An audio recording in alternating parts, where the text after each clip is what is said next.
You need to leave before the guests arrive. We don't want you embarrassing us in front of Benjamin's colleagues. I stood there in shock, but what I discovered 3 weeks later made them wish they had never sent me that email. I'm glad to have you here. Follow my story until the end, and comment the city you're watching from so I can see how far my story has reached. I never thought my own son would let a woman erase me from his life. At 70 years old, I thought I'd seen every kind of betrayal life could throw at me. My name is Eleanor Whitfield, and I've survived the Great Recession, raising 3 children alone after my husband's accident, and more heartbreaks than I care to count. But standing in my kitchen on that cold February morning in Maplewood Heights, staring at the email on my laptop screen, I realized I'd been wrong about knowing what betrayal truly felt like. The subject line was simple, almost sterile. Family meeting decision. Please read.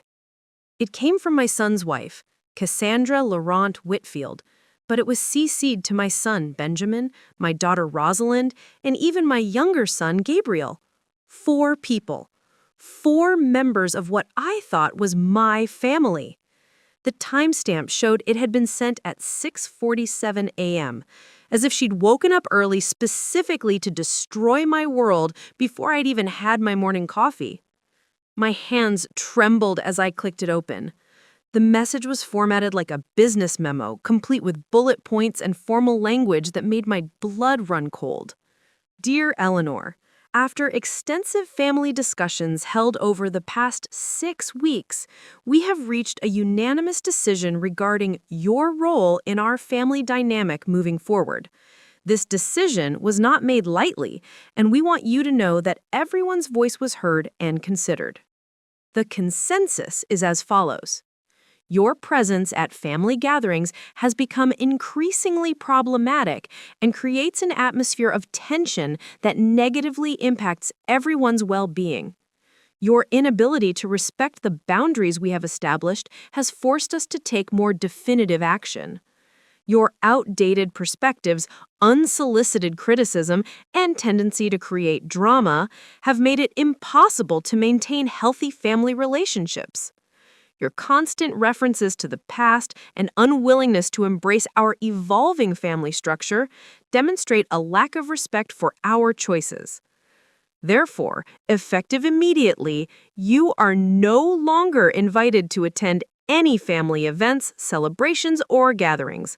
This includes, but not limited to, Thanksgiving, Christmas, Easter, birthdays, anniversaries, and any other occasions, whether formal or informal. Benjamin and I are willing to maintain minimal contact through monthly lunch meetings at neutral public locations, provided you can demonstrate respect for our boundaries and refrain from criticism or judgment of our lifestyle choices.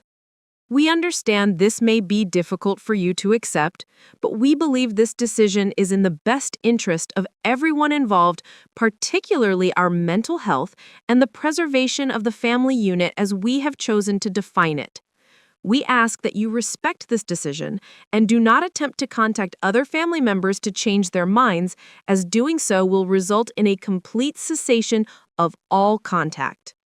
Respectfully, Cassandra Laurent Whitfield, on behalf of the Whitfield Family Council.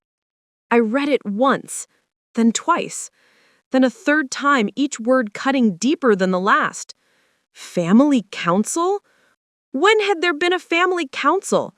When had my children sat around a table and voted to remove me from their lives like I was some kind of problematic employee being terminated from a company I'd built with my own hands?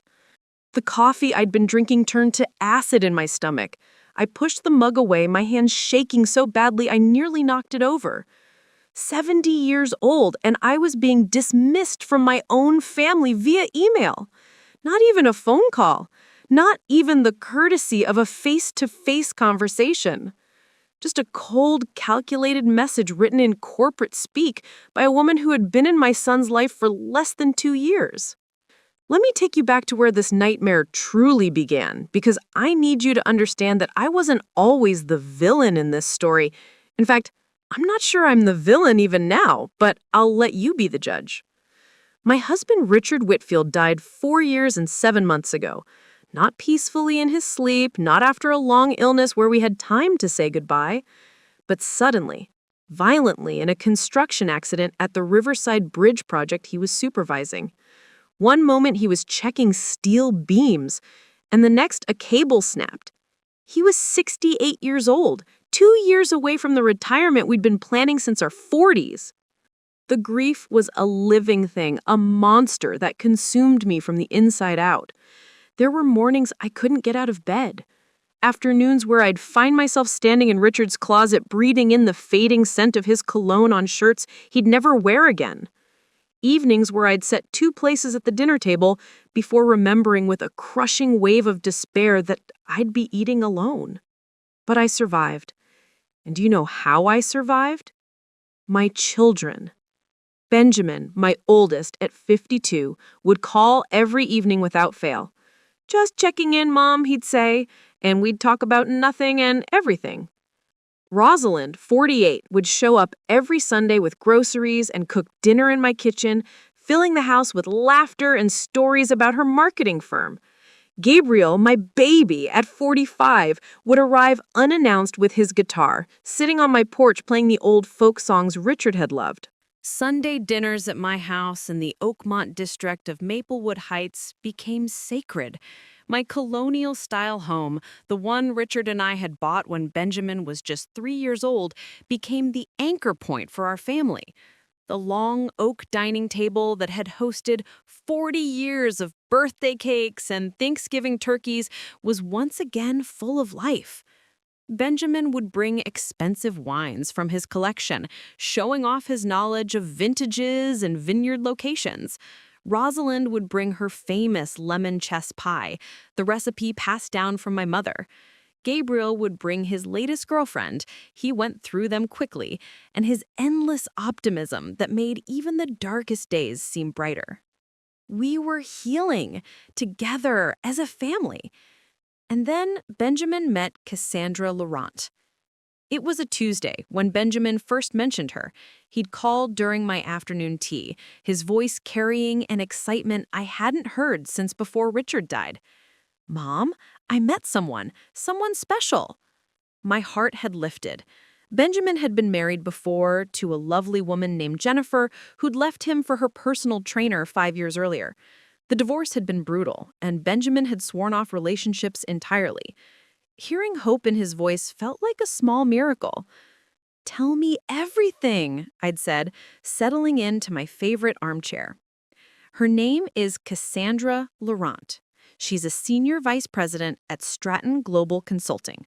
Mom, she's brilliant. She has an MBA from Wharton, she speaks 4 languages, and she's completely changed my perspective on life. She's helped me understand concepts like strategic life planning and optimizing personal growth trajectories." I had frowned at the jargon, but pushed past it. "She sounds impressive. When do I get to meet her?" "That's actually why I'm calling. I'd like to bring her to Sunday dinner this week, if that's okay." "Of course it's okay. I'll make something special. What does she like?"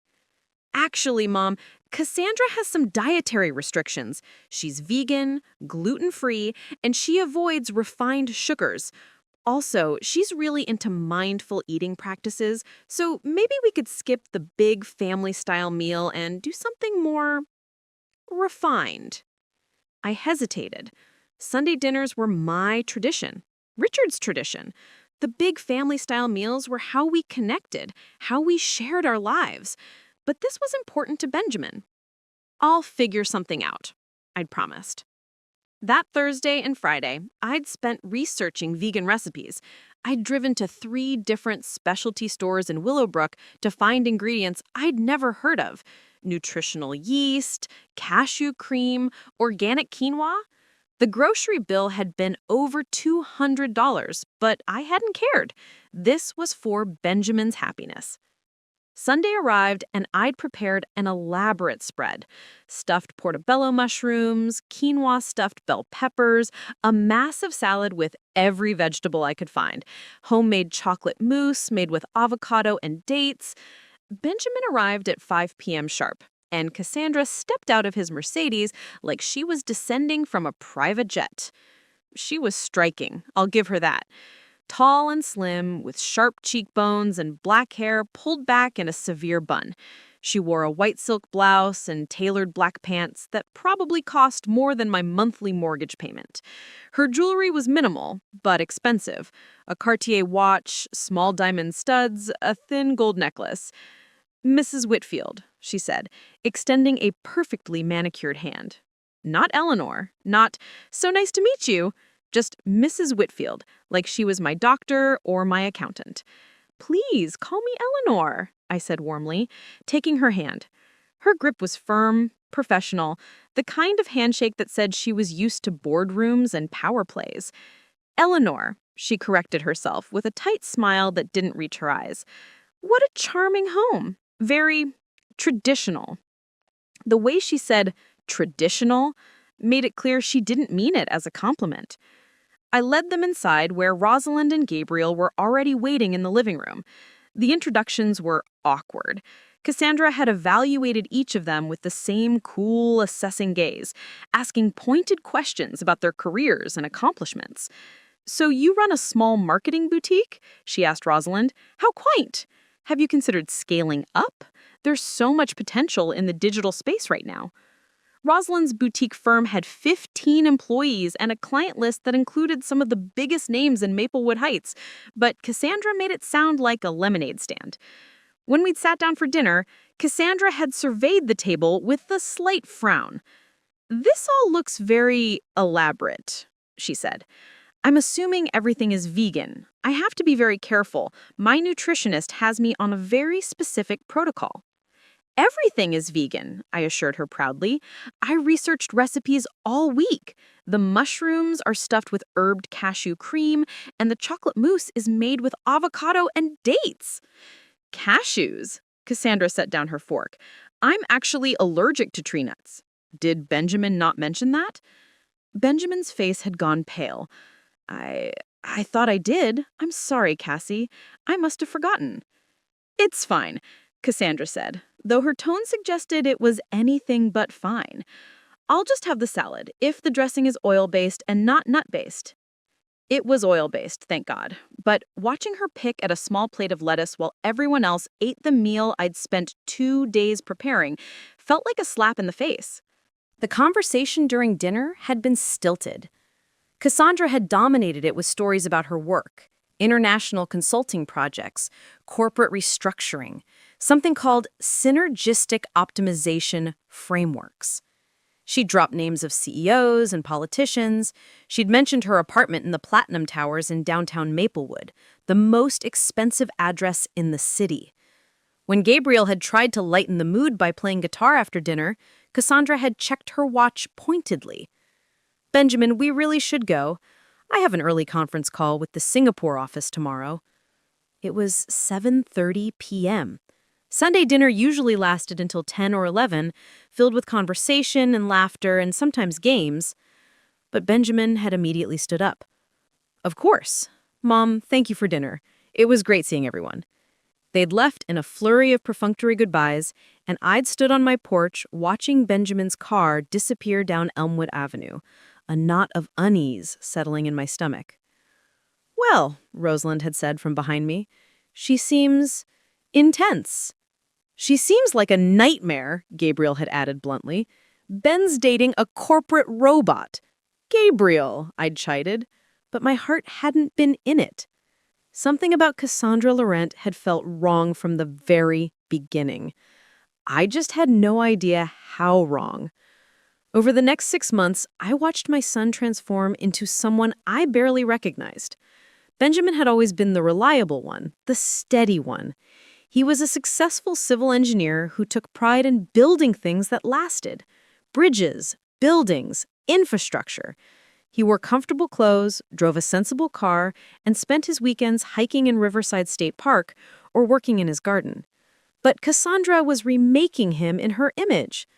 Suddenly, Benjamin was talking about personal branding and optimizing his professional presence. He traded his practical sedan for a luxury SUV. He started wearing designer suits to work, even though he spent half his time on construction sites. He joined Cassandra's exclusive gym in Belmont Heights, the one that cost $500 a month and required an interview to join. The Sunday dinners became less frequent. First, Benjamin would miss one here or there. Cassie has a work event, he'd explain, or we're taking a couple's yoga retreat in Sedona.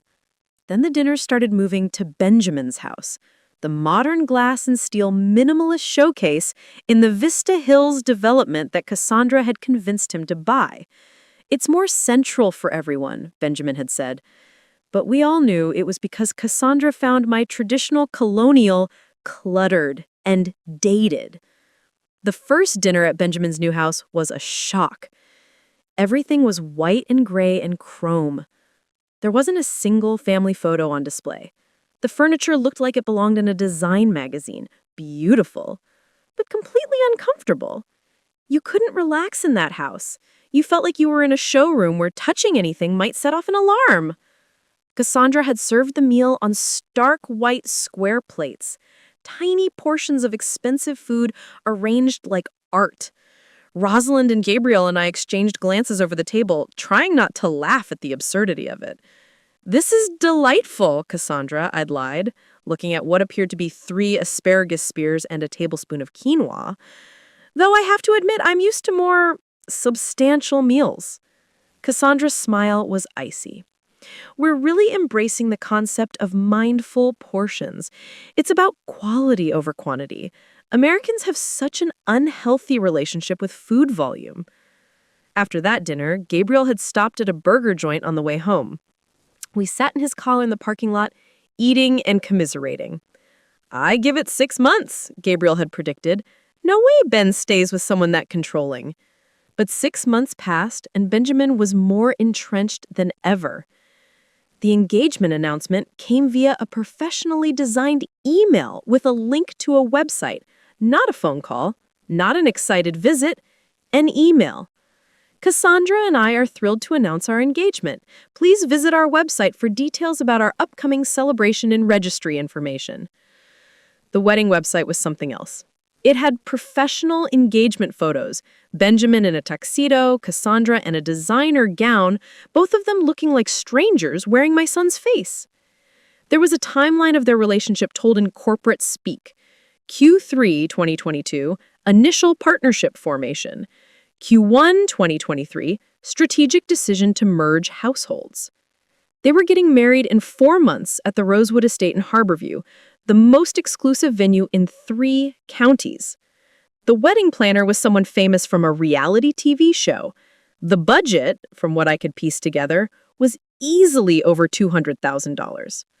I called Benjamin immediately. "Sweetheart, congratulations! I'm so happy for you. When can we get together to talk about the wedding? I'd love to help however I can." "Thanks, Mom. Actually, Cassie has everything pretty well organized. She's hired Valentina Cross as the wedding planner. You know, from Weddings of Worth. Everything's going to be very curated." "I understand, but surely there are things I can help with. I planned Rosalind's wedding, and it turned out beautifully." There was a pause, a long one. "Mom, that was 20 years ago. Wedding culture has evolved. Cassie wants something very modern and sophisticated. We've got it handled." I swallowed my hurt. "Of course. Well, I'd love to take you both out to celebrate. Maybe dinner this weekend." "We're pretty booked up. How about I put something on the calendar for next month?" Next month came and went without that dinner. But I did receive another email from Cassandra, this one about the wedding guest list. "Eleanor, we're keeping the celebration intimate and intentional. We're implementing a very strict guest list to maintain the aesthetic and energy we're trying to create. We'll need you to limit your guests to 5 people total. We've allocated 150 spots for my family and professional network, and Benjamin has selected his key colleagues and friends. We know you have extensive family, but we need you to be selective. 5 people. I had 4 siblings, 17 nieces and nephews, cousins scattered across 3 states, and friends I'd known for 40 years. People who had celebrated Benjamin's birth, his graduations, every milestone of his life. And I was supposed to choose 5 of them? I'd tried calling Benjamin, but he'd defended the decision. Mom, it's our wedding. Cassie's parents are paying for most of it, so they get to invite more people. That's just how it works. Besides, do you really think your cousin Harold wants to fly in from Montana? Or Aunt June, who can barely walk anymore? They'd want to be there for you, Benjamin. This is your wedding. And I want it to be perfect.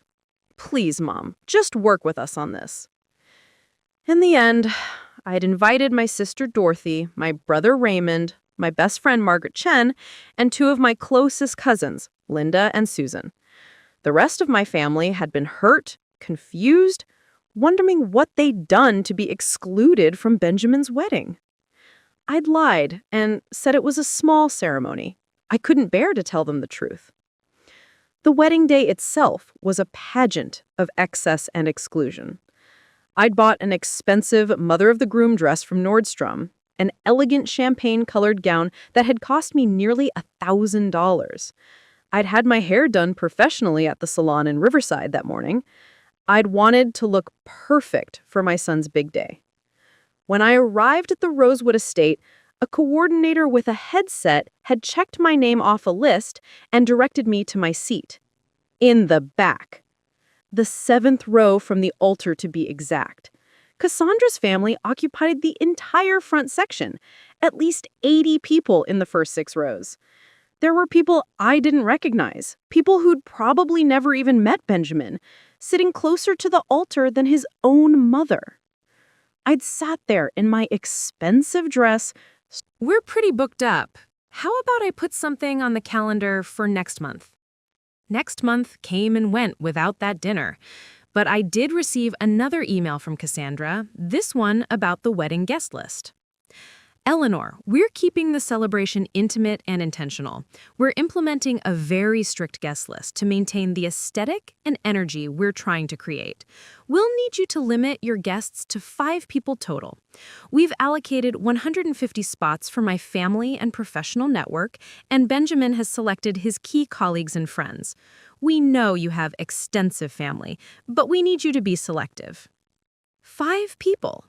I had 4 siblings, 17 nieces and nephews, cousins scattered across 3 states, and friends I'd known for 40 years.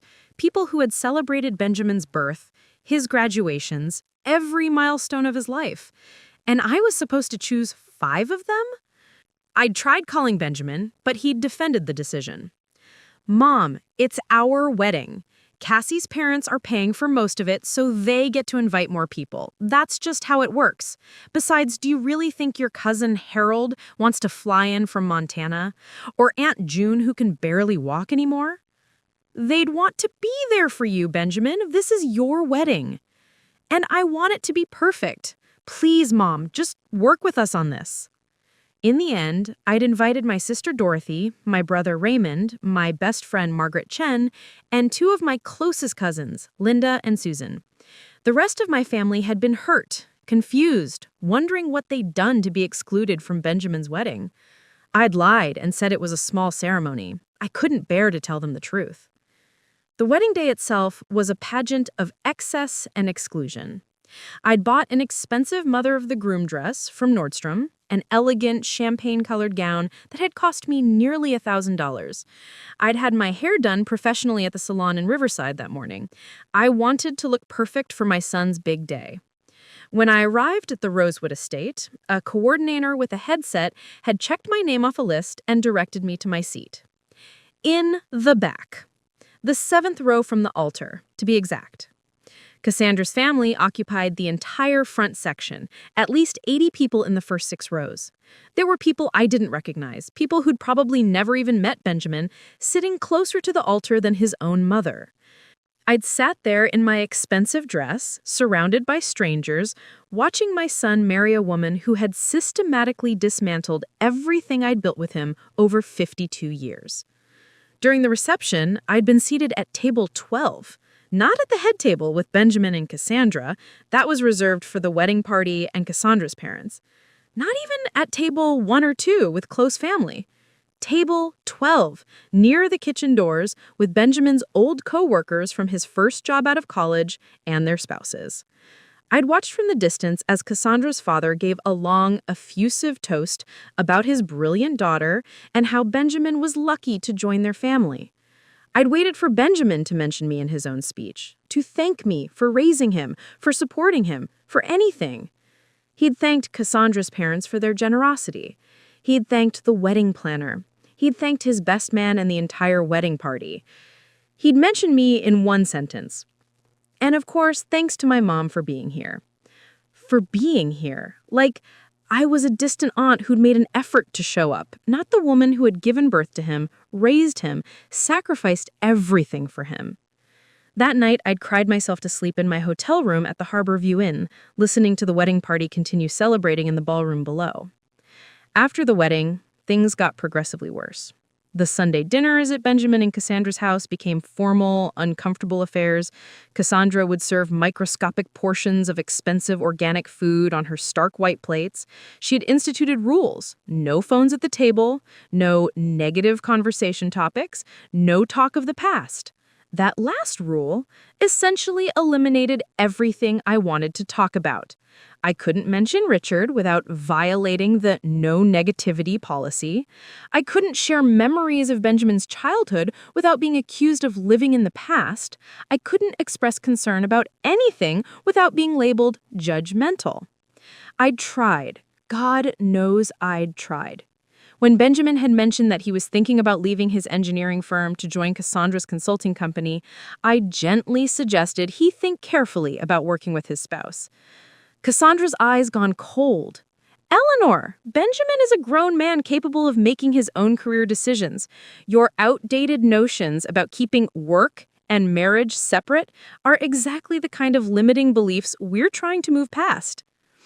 When I brought up the fact that I hadn't seen Benjamin alone in 3 months, Cassandra had smiled tightly. We're a unit now, Eleanor. Benjamin and I make decisions together and spend our time together. That's what a healthy modern marriage looks like. When I asked why they had stopped coming to my house for any meals, Cassandra was blunt. Honestly, Eleanor, your home is very cluttered and the energy is quite stagnant. Benjamin and I are trying to maintain a very intentional living environment, and we find visits to your house disruptive to our equilibrium. My home, the home where I raised 3 children, the home filled with 45 years of memories, was disruptive to their equilibrium? Rosalind and Gabriel had noticed too. We'd started having our own dinners, the 3 of us, at my house, like old times. We'd commiserate about Cassandra's controlling behavior and Benjamin's transformation. He's like a pod person, Gabriel had said one Sunday. It's like she's downloaded new programming into his brain. We need to do something, Rosalind had worried. She's isolating him. This isn't healthy. But what could we do? Benjamin was 52 years old. He'd made his choice. The final straw, the event that led directly to that devastating email, came 3 months ago at Benjamin's birthday celebration. I'd received an email invitation, of course, to an evening of celebration for Benjamin Whitfield's 52nd year. The dress code was listed as cocktail elegant, whatever that meant. The location was their home in Vista Hills.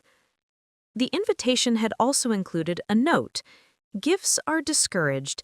In lieu of presents, we ask that you consider making a donation to the Ocean Conservation Initiative in Benjamin's name. I'd ignored that request. I'm his mother. I was going to bring my son a birthday gift.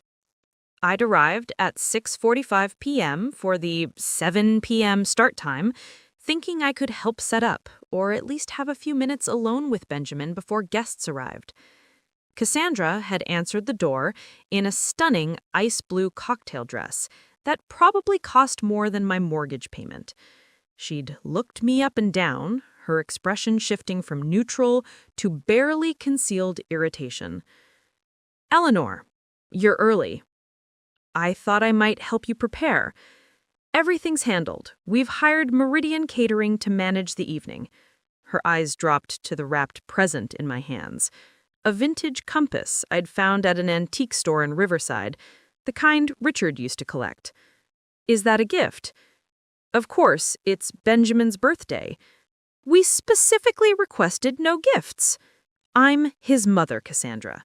I'm going to give my son a birthday present. She'd reached out and taken the package from my hands. I'll put this aside. Now, about your arrival time. The invitation clearly stated 7 p.m. You're 15 minutes early, and we're not ready for guests yet. I'm not a guest. I'm his mother. Eleanor, her voice had sharpened, we've talked about boundaries. Benjamin and I need time to prepare for our event. We'd appreciate it if you could return at the designated time. I'd stood there on her pristine doorstep, being dismissed like a door-to-door salesperson. You want me to leave? I just drove 40 minutes from Oakmont. You can wait in your car if you'd like, or there's a coffee shop in the Vista Hills Plaza about 5 minutes away. We'll see you at 7. She'd closed the door, actually closed it in my face. I'd sat in my car in their circular driveway, tears of humiliation streaming down my face. Through the windows, I could see Cassandra and Benjamin moving around, adjusting decorations, checking their phones, together, a unit, one that apparently had no room for me. At 6:59, I'd walked back to the door and rung the bell. This time, Benjamin had answered. "Mom, you're here!" He'd hugged me, but it had felt perfunctory, distracted. "Happy birthday, sweetheart." "Thanks. Come in, come in. People should start arriving soon." The house had been transformed into something from a magazine. There were floral arrangements that must have cost thousands of dollars, a catering setup with servers in black and white uniforms, a bartender mixing craft cocktails. Everything was perfect, elegant, and completely devoid of warmth. "This is quite a setup," I'd said, looking around. "How many people are you expecting?" "About 60, Benjamin had replied. "Cassie's really outdone herself with the planning." 60 people at a birthday party. I'd wondered how many of them were actually Benjamin's friends versus Cassandra's network. Sleek, successful-looking people in expensive clothes who talked about portfolios and market trends and exotic vacation destinations. I'd tried to circulate to make conversation, but I felt completely out of place. These weren't my people. This wasn't my world. At one point, I'd found myself standing alone by the fireplace, holding a glass of wine I didn't want, watching Benjamin laugh with a group of Cassandra's colleagues. He looked happy. He looked like he belonged. Maybe I was the problem. Maybe I really just was an outdated relic from a life he'd outgrown. Cassandra had made a toast at 8:30, calling everyone to attention. She'd stood with her arm around Benjamin, looking perfect and polished, and delivered a speech about celebrating the journey and embracing transformation and building intentional futures together. Not once did she mention me. Not once did she acknowledge that Benjamin had a family before her, a history, a mother who had shaped him into the man she was now remaking. When it was over, when the last guests had left and the caterers were cleaning up, I'd approached Benjamin to say goodbye. "It was a lovely party, sweetheart. I should head home." "Thanks for coming, Mom." Another perfunctory hug. "Benjamin, can I ask you something?" I gathered my courage. "When was the last time you and I spent time together? Just the two of us?" He'd frowned, thinking. "I'm not sure. We see each other at family dinners." "That's not what I mean. When did we last have coffee? Just us, or lunch, or even a phone conversation that wasn't rushed?" His expression had shifted, becoming defensive. "Mom, I'm married now. My priorities have changed. That's normal." "I know, but..." Cassandra had appeared at his elbow. "Is everything all right?" "Fine," Benjamin had said quickly. "Mom was leaving." Drive safely, Eleanor, Cassandra had said with that tight smile. The roads can be tricky at night. I drove home alone, crying so hard I'd had to pull over twice to compose myself. In the weeks that followed Benjamin's party, I'd noticed the changes accelerating. Phone calls went unreturned, text messages received one-word replies hours later. When I'd suggested lunch, Benjamin was always too busy. Rosalind and Gabriel had noticed too. He's completely under her control, Rosalind had said during one of our Sunday dinners. Just the three of us now, the new normal. I tried to talk to him about it, and he accused me of being jealous of his happiness. She's isolating him, Gabriel had said angrily. It's classic controlling behavior. Next thing you know, she'll be cutting him off from all of us. Don't be dramatic, I'd said, but my heart hadn't been in it. 2 weeks ago, I'd made one more attempt. I'd called Benjamin and left a voicemail. Sweetheart, I miss you. I feel like I've lost my son. Please, can we talk? Just you and me? I love you so much. He hadn't called back. And then this morning, the email had arrived. Now, sitting in my kitchen with that email still glowing on my screen, I felt something inside me breaking. Not just my heart, that had been breaking for months. Something deeper. Something fundamental about who I was and what I'd believed, about family and love and motherhood. I had given Benjamin life.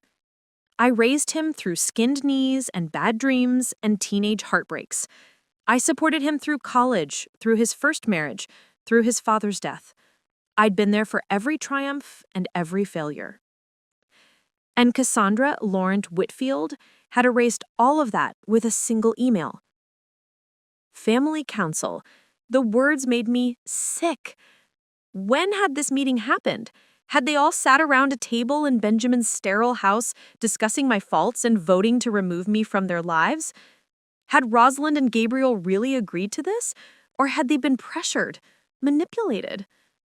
I needed answers. I called Rosalind first. She answered on the second ring. Mom, did you get it? The heaviness in her voice told me everything. You knew about this. You knew and you didn't warn me. Mom, it wasn't like that. Cassandra called a family meeting 3 weeks ago. She said she wanted to discuss family dynamics and optimization. I thought it was going to be about holiday scheduling or something. I didn't know what? That you'd be voting to exclude your own mother from your lives? Silence. Then softly, she's very persuasive, Mom. She had charts, actual charts about relationship stress metrics and family harmony indicators. She made it sound so reasonable, so necessary. And you believed her? You sat there and agreed that I should be cut out? I didn't agree. I argued against it. So did Gabriel. But Benjamin was completely on board, and Cassandra kept saying we needed to be united in our decision and that divided families create toxic energy. It was like being in some kind of corporate brainwashing session. My hands were shaking. And you just went along with it? What choice did I have? Benjamin made it clear that if we didn't support this decision, Cassandra would cut us off too. She threatened to exclude us from family events if we continued to enable your disruptive behavior. My disruptive behavior? I repeated numbly. What exactly have I done that's so disruptive? Tell me, what terrible things have I done? Another pause. According to Cassandra's presentation, you refused to respect boundaries, constantly criticized their choices, tried to manipulate Benjamin through guilt, live in the past instead of embracing change, create drama at family gatherings, and display passive-aggressive behavior when you don't get your way. I felt like I'd been slapped. She said all of that, and you believed her? Mom, she had examples. She brought up the time you suggested Benjamin think twice about leaving his engineering job, the time you said their house felt cold, the time you brought up Dad at a family dinner. She twisted everything into proof that you're some kind of toxic presence. Those were normal conversations, concerned comments, things any mother would say. I know, Rosalind said, and I heard tears in her voice. I know, Mom, but she's got Benjamin completely convinced, and he's the one who ultimately made this decision. She just facilitated it. I closed my eyes, feeling the room spin around me. Gabriel, what about Gabriel? He walked out halfway through the meeting, told Cassandra exactly what he thought of her and her family optimization bullshit, and told Ben he was being a coward. Haven't spoken to him since. Gabriel! No, Mom, I'm done. If this is the kind of family they want to build, they can build it without me. I'm not participating in this farce. I'm not going to sit at their sterile table and pretend everything's fine while they treat you like garbage.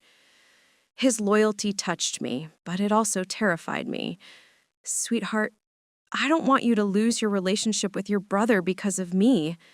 He's the one doing the losing, Mom, not me. Gabriel's voice cracked. You know what the worst part is? He looked me right in the eye during that meeting and said, "This is what's best for everyone." Like he actually believes it. Like Cassandra's reprogrammed him so completely that he can't even see what he's doing. After I hung up with Gabriel, I sat in the silence of my kitchen for what felt like hours. The February darkness pressed against the windows. Somewhere in the house, a clock was ticking, marking the seconds of my new reality. Cut off, excluded, dismissed. At 70 years old, I'd been fired from being a mother. I didn't sleep that night. I couldn't. I wandered through my house, looking at all the photographs I'd collected over the years. Benjamin as a chubby-cheeked baby in Richard's arms. Benjamin at 8, missing his 2 front teeth, holding up his first soccer trophy. Benjamin at his college graduation, so proud in his cap and gown. Benjamin at his first wedding, young and hopeful before Jennifer broke his heart. Where was that boy now? Where was my son? In every recent photo, he stood next to Cassandra, and I could trace the change. In the early pictures, he still looked like himself, comfortable in khakis and a polo shirt, smiling naturally. But as the timeline progressed, I watched him transform. The designer suits appeared, the carefully styled hair, the practiced smile that looked more like a business headshot than genuine happiness. In the most recent photo, from their wedding, Benjamin looked like a stranger, polished, perfect, empty. I found myself in Richard's old study around 3 a.m., surrounded by his books and his collection of vintage maps. This had been his sanctuary, the room where he'd retreat after long days managing construction projects. I'd left it exactly as it was when he died, unable to pack away the pieces of him that still lived in this space. What would you do? I whispered to the empty room. How would you fight this? Richard had always been a fighter. When Benjamin's first marriage fell apart, Richard had driven to his apartment every single day for 2 weeks, making sure his son ate, making sure he got out of bed, making sure he knew he wasn't alone. Richard wouldn't have tolerated this situation. He would have confronted Benjamin, demanded answers, refused to let his son disappear into Cassandra's corporate cult. But Richard was gone, and I was alone. I pulled out my laptop and read the email again and again and again. Each time, new details jumped out at me. Extensive family discussions held over the past 6 weeks. 6 weeks! They'd been planning this for 6 weeks while I'd been calling Benjamin, leaving cheerful voicemails, texting about getting together for lunch. Unanimous decision. Unanimous. Even Rosalind and Gabriel had ultimately signed off on this, whether through manipulation or coercion. Effective immediately. No grace period, no chance to defend myself or discuss this face-to-face. Just immediate exclusion. Monthly lunch meetings at neutral, public locations. They were willing to see me once a month, in public, like I was a barely tolerated business associate rather than Benjamin's mother. The cruelty of it was staggering. Morning came with gray winter light filtering through the windows. I'd fallen asleep in Richard's chair, and I woke with a stiff neck and the disorienting sensation that the previous day had been a nightmare. Then I saw my laptop, still open to that devastating email, and reality crashed back over me. I made coffee with shaking hands and sat at my kitchen table, staring at my phone. Part of me wanted to call Benjamin, to beg him to reconsider, to remind him of everything we'd been through together. Part of me wanted to drive to his house and demand a face-to-face conversation, to force him to look me in the eye while he rejected me. But a smaller, quieter voice in the back of my mind whispered something different. What if there's more to this than you know?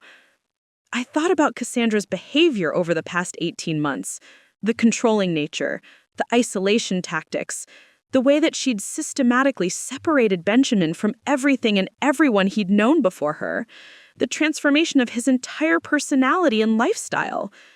This wasn't normal spousal influence. This was something else.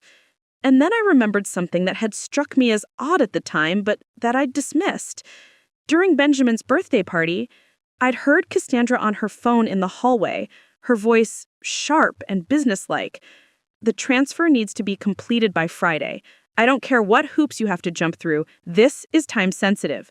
No, he doesn't need to be involved in the details. That's the whole point of having power of attorney. Power of attorney? For what?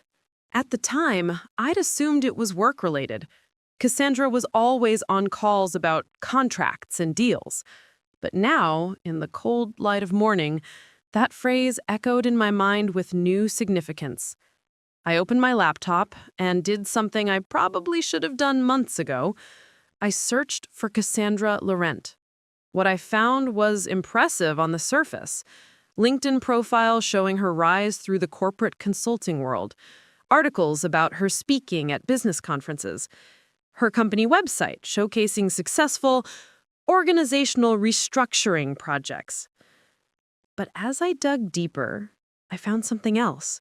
Something that made my blood run cold. Cassandra Laurent had been married before, twice actually, both times to wealthy, successful men significantly older than her. Both marriages had ended in divorce after less than 3 years. I found a Business Journal article from 5 years ago mentioning her first husband, Gerard Morrison, a tech executive. The article was about a lawsuit he'd filed against Cassandra for financial fraud during their marriage. The case had been settled out of court, terms undisclosed. Her second husband, Dr. Kenneth Ashford, was a prominent surgeon. I found divorce records showing a contested separation with allegations of financial exploitation and undue influence, also settled out of court. 2 husbands, 2 accusations of financial misconduct, 2 quiet settlements. And now she was married to my son, who had mysteriously been given the name Benjamin Whitfield Laurent, hyphenating his name with hers. When had that happened? I'd never been told about a legal name change. My hands were trembling as I kept searching. I found social media posts from Benjamin's account, posts I knew he hadn't written because they were full of corporate jargon and business speak that wasn't his style. Posts about optimizing personal wealth and strategic asset management and building generational wealth through intentional partnership. Since when did Benjamin, a civil engineer who'd been perfectly happy with his solid middle-class lifestyle, care about generational wealth? I found another piece of the puzzle in a real estate listing. Benjamin's old house, the comfortable 3-bedroom ranch he'd owned for 15 years, had been sold 11 months ago for $450,000. But I couldn't find any records of where that money had gone. It hadn't been a down payment on the Vista Hills house. That property was listed as purchased by CL Holdings LLC. CL. Cassandra Laurent. My son's house had been sold and the money had disappeared. Meanwhile, he was living in a property owned by his wife's LLC. I kept digging, my coffee growing cold beside me. I found that Benjamin had left his engineering firm, the company where he'd worked for 20 years, where he'd been a partner 8 months ago. He now worked for Cassandra's consulting company, Stratton Global Consulting, but I couldn't find him listed anywhere on their website or in any public records of the company.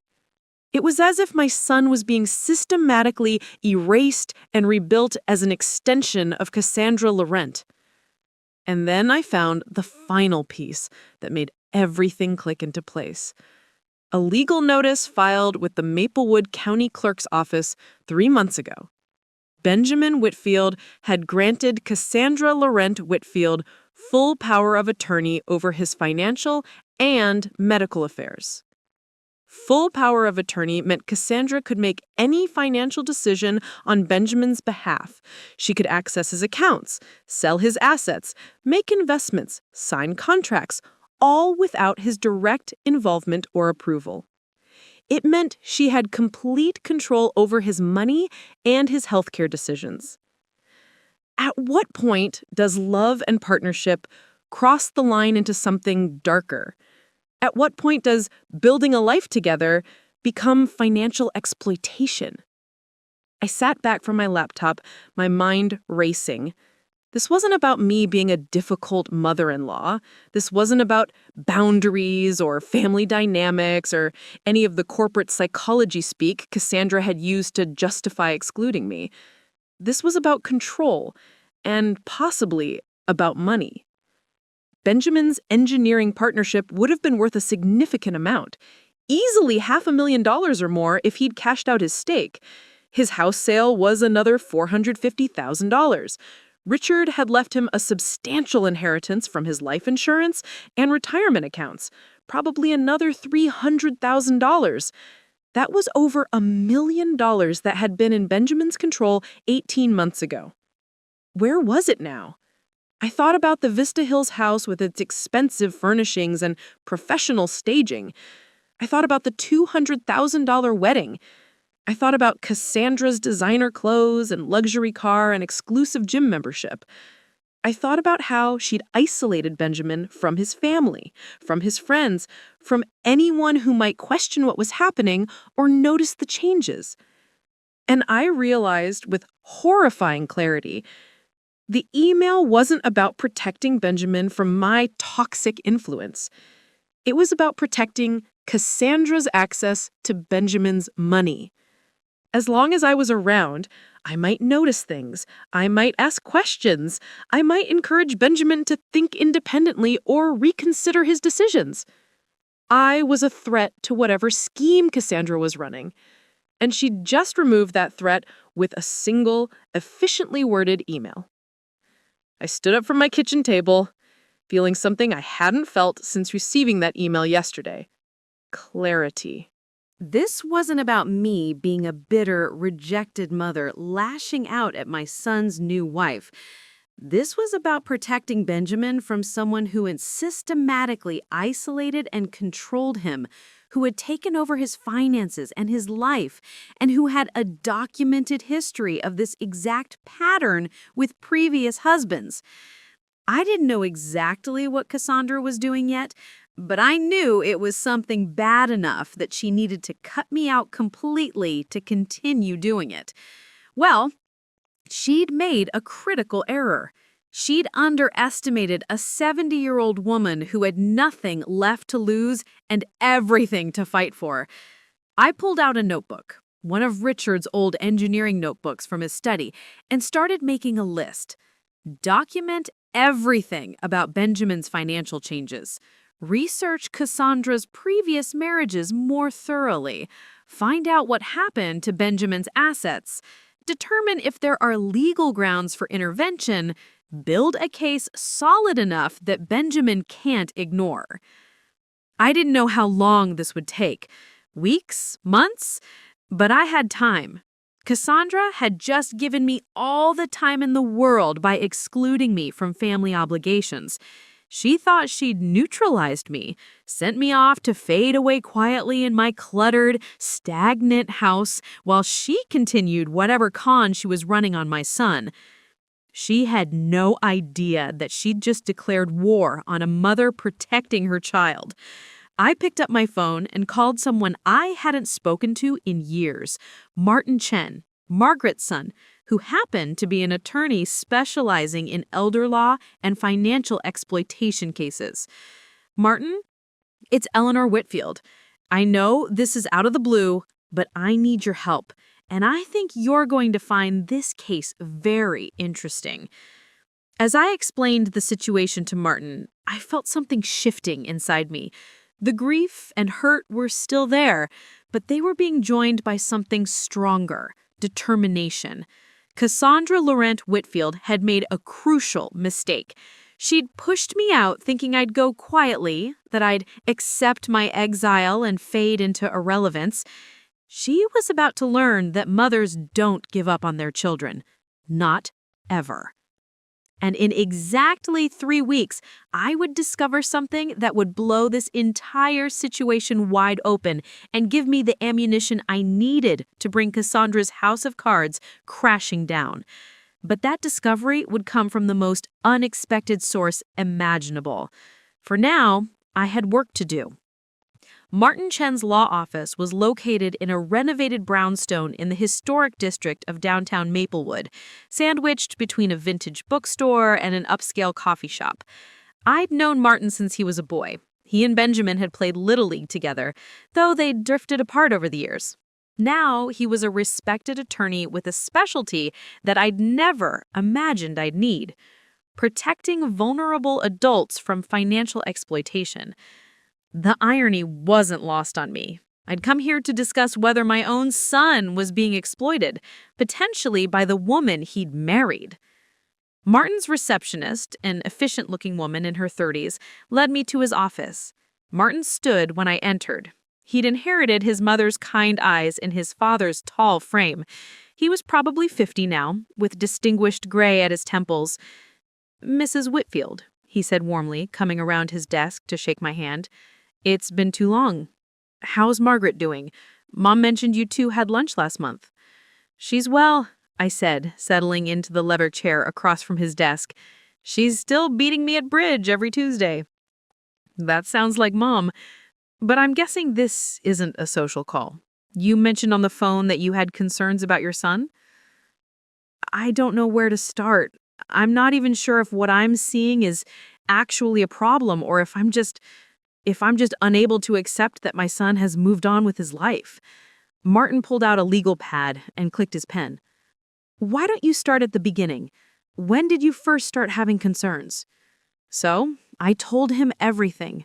The whirlwind courtship, Cassandra's controlling behavior, the systematic isolation from family and friends, the financial changes I'd noticed, the power of attorney I'd discovered, the 2 previous husbands and the accusations of financial misconduct, and finally, the email excluding me from the family. Martin took notes throughout, his expression growing increasingly serious. When I finished, he sat back in his chair and was quiet for a long moment. "Mrs. Whitfield, please call me Eleanor. Eleanor, I'm going to be very direct with you.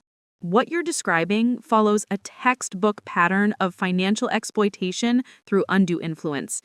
The isolation, the rapid changes in lifestyle and finances, the power of attorney obtained early in the relationship, the history of similar patterns with previous partners, these are all red flags." Relief and terror washed over me in equal measure. Relief that I wasn't crazy, that my concerns were legitimate. Terror at what it meant for Benjamin. So what do I do? How do I help him? Martin's expression turned sympathetic. "That's where this gets complicated. Your son is an adult. Legally, he has the right to make his own decisions, even if those decisions are harmful to him. Unless we can prove he's being coerced or that he lacks the mental capacity to make informed decisions, we can't just override his choices." "But the power of attorney Is completely legal if he granted it willingly. And from what you've described, he probably did. These types of predators are very skilled at making their victims feel like they're making autonomous choices." I felt my hope deflating. So there's nothing I can do? I just have to watch while she drains him dry? I didn't say that. Martin leaned forward, his expression intent. What I said is that we need to build a case. We need documentation, evidence. We need to establish a pattern of behavior that would support legal intervention, either through adult protective services or through the courts. How do we do that? First, we need to get a clear picture of Benjamin's financial situation. You said he sold his house 11 months ago for $450,000. We need to trace where that money went. We need to find out what happened to his partnership stake in his engineering firm. We need to document any large transfers or unusual financial activity. How am I supposed to get access to that information? I'm not on any of his accounts. Martin smiled slightly. You'd be surprised what's publicly available if you know where to look. Property records, business filings, court documents, a lot of it is part of the public record. And there are legal ways to obtain other information if we establish grounds for concern. He pulled out a printed form and slid it across the desk. I'm going to have you sign a retainer agreement. My fee is $300 an hour, but for you, and because this is important, I'll do the initial investigation work at a reduced rate. We're going to start by pulling every public record we can find related to your son and Cassandra. Then we'll assess what we're dealing with. I thought about my savings account, the modest nest egg Richard and I had built over 45 years of marriage. I'd been planning to use it for travel someday, maybe help with grandchildren's college funds if Benjamin and Cassandra ever had children. Instead, I'd be using it to investigate whether my son was being financially exploited by his own wife. How long will this take? I asked as I signed the retainer agreement. For the initial record search, about a week. After that, it depends on what we find. Martin's expression was kind, but serious. Eleanor, I need you to understand something. This might get ugly. If your suspicions are correct and Cassandra realizes you're investigating her, she could escalate the isolation. She could turn Benjamin against you even more completely. You need to be prepared for that possibility. She's already cut me out of his life entirely, I said quietly. How much worse can it get? Martin didn't answer, which was answer enough. The discovery. 3 days later, Martin called me with preliminary findings. His voice was tight with controlled anger. Eleanor, you need to come to my office. What I found, you need to see this in person. I drove downtown with my heart hammering, every worst-case scenario running through my mind. When I arrived, Martin's conference table was covered with documents, printouts of what looked like legal filings, financial records, and property documents. Sit down, he said gently. What I'm about to show you is going to be upsetting. He pulled out the first set of documents. Let's start with the house sale. Benjamin sold his property 11 months ago for $450,000. The money was transferred directly into an account controlled by CL Holdings LLC, that's Cassandra's company. But here's where it gets interesting. He slid another document across the table. CL Holdings LLC is registered in Delaware, which makes it harder to trace, but I have a colleague who specializes in corporate investigations. According to him, CL Holdings has been used to purchase multiple properties over the past 8 years, properties that are then flipped or rented out for profit. So she's running a real estate investment business. Not exactly. The properties are purchased using money from various investors, but the investors all seem to be men Cassandra has been romantically involved with. Her first husband, Gerard Morrison, invested $600,000. Her second husband, Dr. Kenneth Ashford, invested $800,000. And now Benjamin has invested at least $450,000 that we can document. I felt sick. She's taking money from the men she marries and using it to build her own real estate portfolio. It appears that way. But it gets worse. Martin pulled out another document. Benjamin's partnership stake in Riverside Engineering Group was worth approximately $680,000 based on the firm's valuation last year. He cashed out 8 months ago.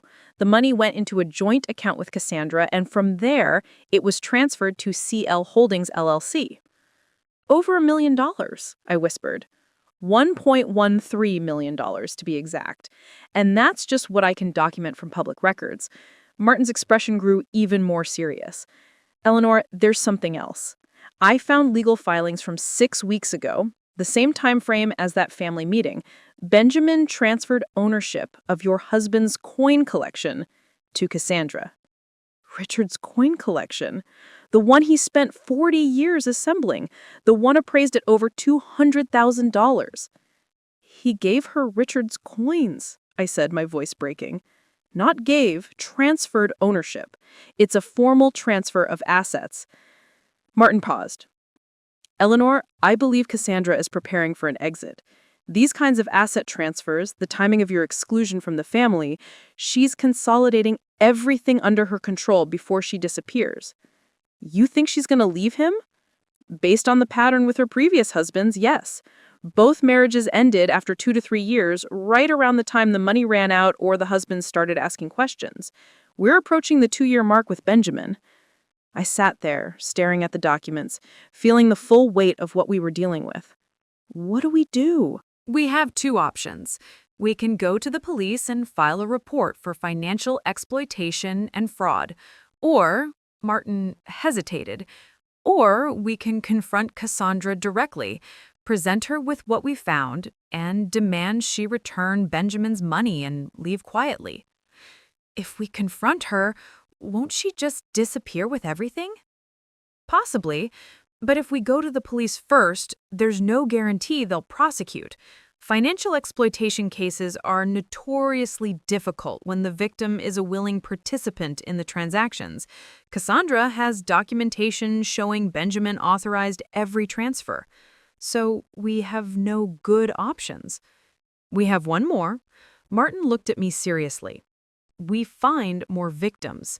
If we can establish a clear pattern across multiple men, build evidence that this is her modus operandi, we strengthen both the criminal case and our leverage for a confrontation.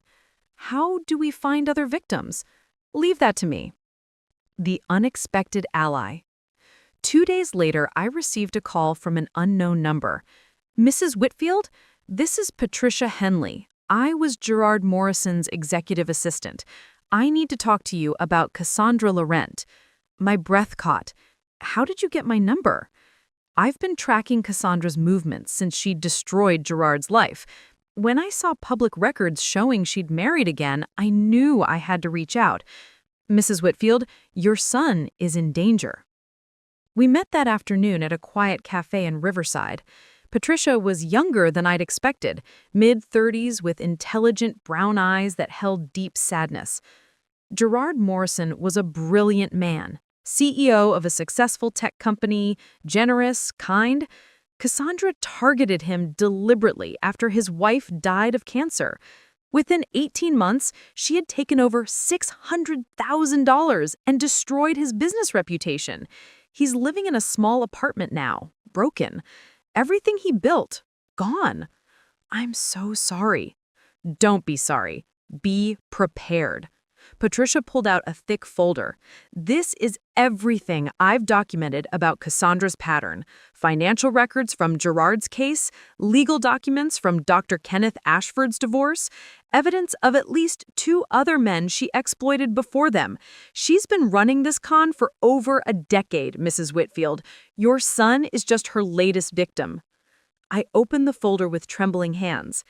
Inside were bank statements, property records, divorce filings, a complete roadmap of Cassandra's criminal enterprise. Why are you helping me? Because I couldn't help Gerard. Because I watched a good man be destroyed and I did nothing. I won't make that mistake again. Patricia's eyes were fierce. Take this to your lawyer. Use it to stop her. And Mrs. Whitfield, don't underestimate her. Cassandra is brilliant, ruthless, and desperate.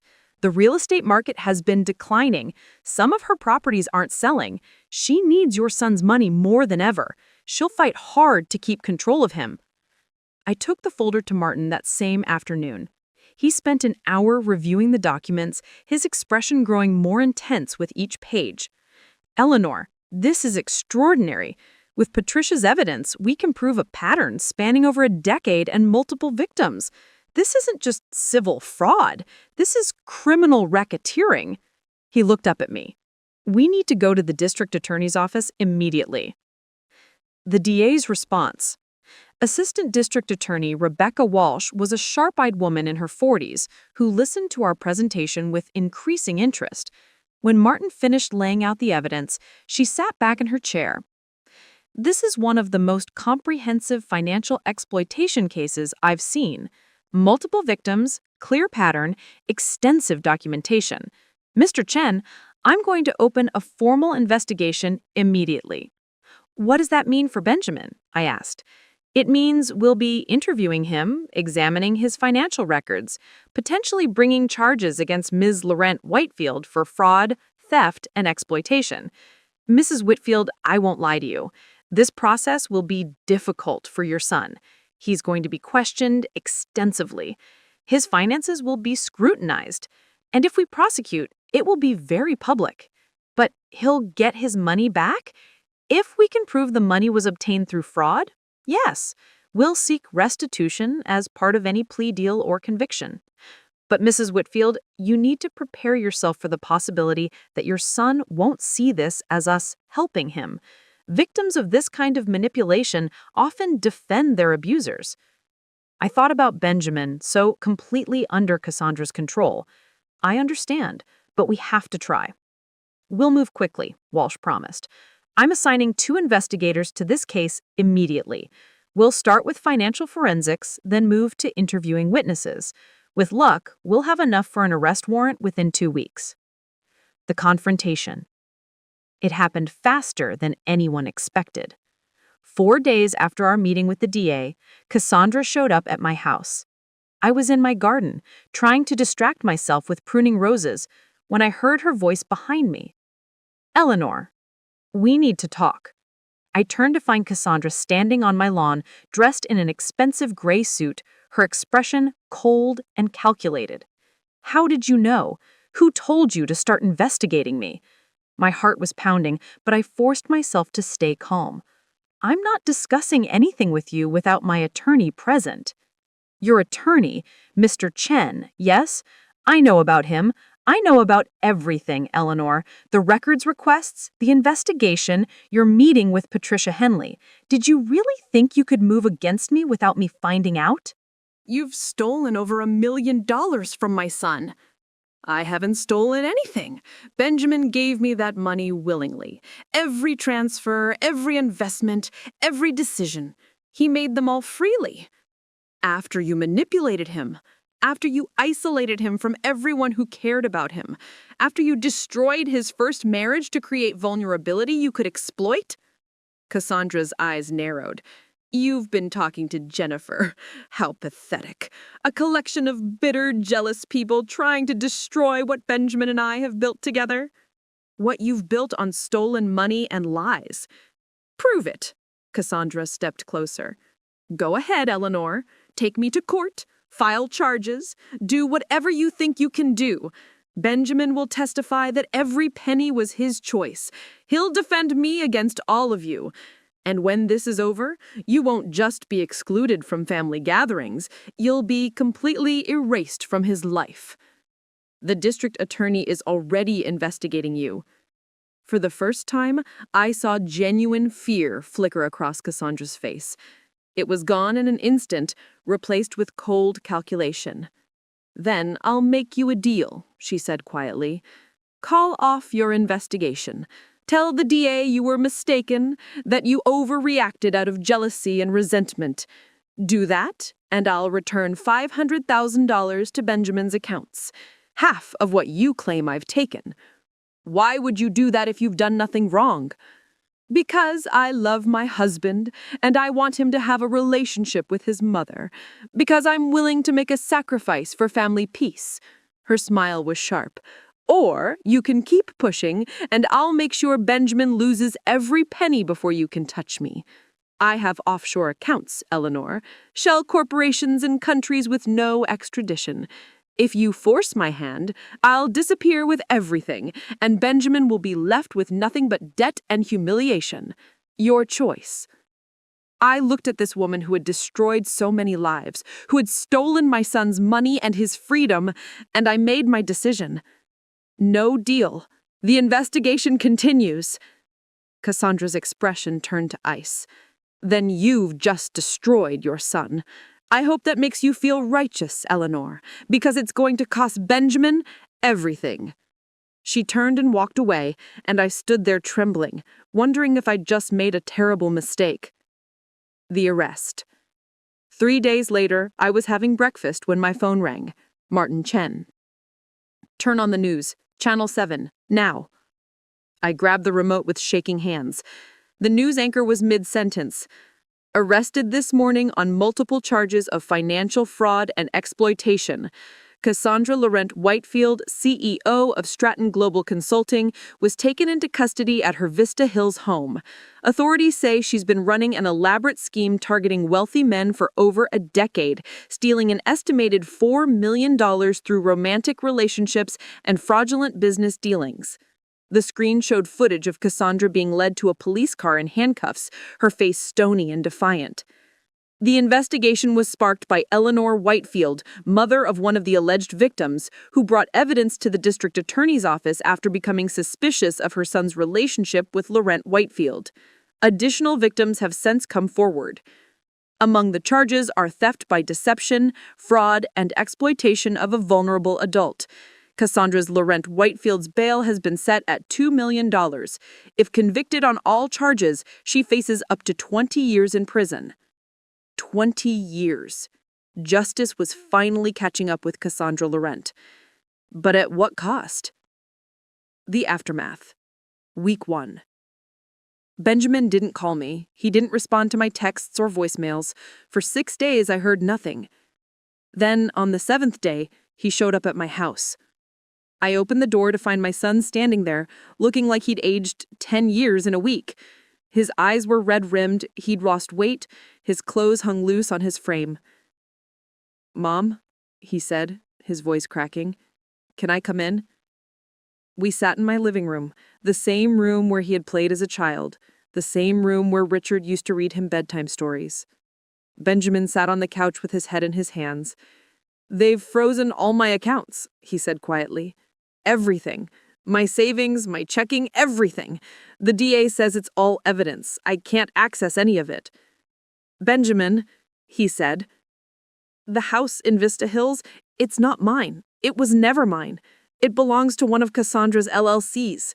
The car I've been driving, leased through one of her companies. My job at the consulting firm, she's CEO and I'm an employee with no equity. I have nothing, Mom. Everything I thought I had was hers." I moved to sit beside him, careful not to touch him, not sure if he'd welcome it. "The engineering firm partnership I cashed out, $680,000. My house sale, $450,000. Dad's coin collection, $200,000. My 401k that I took a loan against 5 years ago when I was still married to Jennifer, another $50,000. Added my savings and other assets, and she's taken over $1.4 million from me over the past 5 years. 5 years? I whispered. She started grooming me while I was still married to Jennifer, attending the same conferences, engineering chance meetings, offering business advice. By the time I realized I was developing feelings for her, she had already been manipulating me for months. She destroyed my marriage deliberately. She needed me vulnerable and alone, so I'd turn to her for support. Benjamin, I'm so sorry. The DA showed me everything. The pattern with Gerard Morrison, with Dr. Ashford, with at least 3 other men before them. She's been doing this for 12 years, Mom. I was just the latest mark. She even has a spreadsheet, an actual spreadsheet, ranking potential victims by net worth and vulnerability level. He finally looked at me, and I saw the devastation in his eyes. I cut you out of my life for her. I excluded you from family gatherings. I stopped returning your calls. I let her convince me you were toxic and controlling. And you were trying to save me the whole time. Sweetheart, how can you even look at me? How can you stand to have me here after what I did to you? I took his hand and he didn't pull away. Because you're my son. Because I love you. Because that's what mothers do. We fight for our children even when they don't want us to fight. Even when they hate us for it. Even when it costs us everything. Benjamin broke down then, sobbing like the child he used to be. and I held him while he cried for everything he'd lost and everything she'd stolen. The trial, 3 months later. The courtroom was packed. Media filled the back rows, cameras trained on Cassandra as she sat at the defense table in a conservative Navy suit, looking nothing like the glamorous consultant who'd stolen millions. I sat in the gallery with Benjamin on one side and Gabriel on the other. Rosalind sat behind us with Margaret. We'd become a family again. Slowly, painfully, but we'd made it back to each other. The prosecution's case was devastating.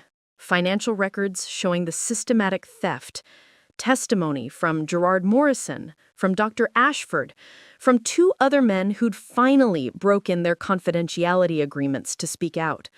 Patricia Henley's meticulous documentation, Jennifer Cho's testimony about how Cassandra had deliberately destroyed Benjamin's marriage, and Benjamin's testimony. He sat on the stand and told the truth about everything. How she'd isolated him, how she'd gradually taken control of his finances, how she'd convinced him to cut his family out of his wife, how he'd given her everything and realized too late that everything was exactly what she'd wanted. Cassandra's defense tried to paint it as consensual business dealing between spouses, but the pattern was too clear, the evidence too overwhelming, the other victims too numerous. The jury deliberated for 6 hours. Guilty on all counts. When the verdict was read, Cassandra's face remained expressionless. But I saw her hands clench into fists under the table. The judge sentenced her to 15 years in prison and ordered full restitution to all victims. It wouldn't cover everything. Much of the money was gone, spent on her lifestyle or hidden in accounts we'd never find. But Benjamin would get back about $600,000. Gerard Morrison would get back $300,000. Dr. Ashford, $400,000. It wasn't justice. Not complete justice, but it was something. As they led Cassandra away in handcuffs, she turned and looked directly at me. Her expression was pure hatred. I met her gaze, and I didn't look away. I had won. My son was free, and she would never hurt anyone again. 6 months later, Sunday dinner at my house had become sacred again. Benjamin brought wine, not the expensive vintages Cassandra had insisted on, but modest bottles he could actually afford. Gabriel brought his guitar and filled the house with music. Rosalind brought her famous lemon chess pie. We sat around my old oak dining table, the one that had hosted 45 years of family meals, and we laughed and talked and slowly healed. Benjamin was rebuilding his life. He'd returned to Riverside Engineering Group, his old firm, in a consulting role. He'd moved into a small apartment in Oakmont, not far from my house. He was in therapy 3 times a week, working through the trauma of what Cassandra had done to him. I got a call from the restitution fund today. Another $50,000 is being released. They recovered it from one of Cassandra's property sales. That's wonderful, sweetheart. It means I can start rebuilding my retirement account, maybe buy a small house again in a few years. He looked at me. Mom, I want to pay you back for the legal fees, for everything you spent investigating her. Absolutely not. Mom! Benjamin, you don't owe me anything. You're my son. I'd spend every penny I have and more to protect you. He reached across the table and squeezed my hand. I don't deserve you. Yes, you do. You deserve love and family and people who will fight for you when you can't fight for yourself. Later, after Gabriel and Rosalind left and Benjamin was helping me clean up the kitchen, he paused while drying a dish. I've been thinking about Dad a lot lately, he said quietly, about what he would have thought of all this. He would have been proud of you for being brave enough to testify, for facing what happened and working to heal from it. I think he would have been proud of you, too, for not giving up on me even when you gave me every reason to. I thought about Richard, about the life we'd built together, the children we'd raised. He'd taught me to be strong, to fight for what mattered, to never give up on family. Benjamin set down the dish and hugged me. I'm sorry, Mom, for everything, for cutting you out, for believing her lies, for hurting you. You're forgiven. You are always forgiven. We stood there in my kitchen, mother and son, survivors of Cassandra Laurent's destruction, and I felt something I hadn't felt in months. Peace. My family was whole again, not unmarked, not unscathed, but together, and that was everything. Epilogue, 1 year later. I was working in my garden when the letter arrived. Certified mail, requiring my signature. The return address made my blood run cold. Riverside Women's Correctional Facility. Cassandra had written me from prison. I almost threw it away unopened, but curiosity went out. I sat on my porch swing and opened the envelope with trembling hands. Eleanor, I've had a lot of time to think in here.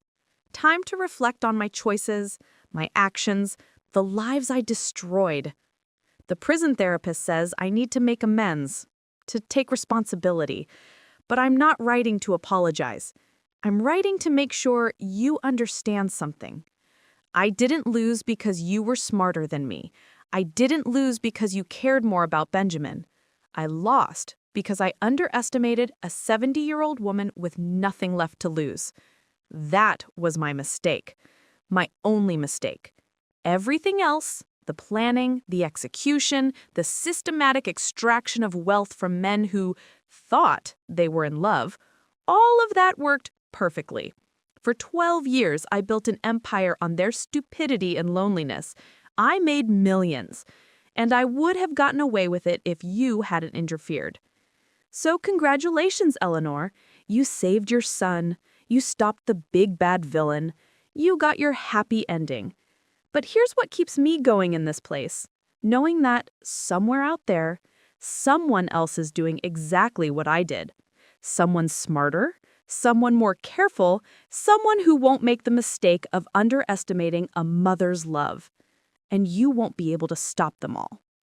Enjoy your Sunday dinners. Enjoy your recovered family. Enjoy your righteousness. I'll be out in 8 years with good behavior, and I'll be watching to see if Benjamin has rebuilt anything worth taking. Respectfully, Cassandra. I sat there on my porch swing, reading the letter 3 times.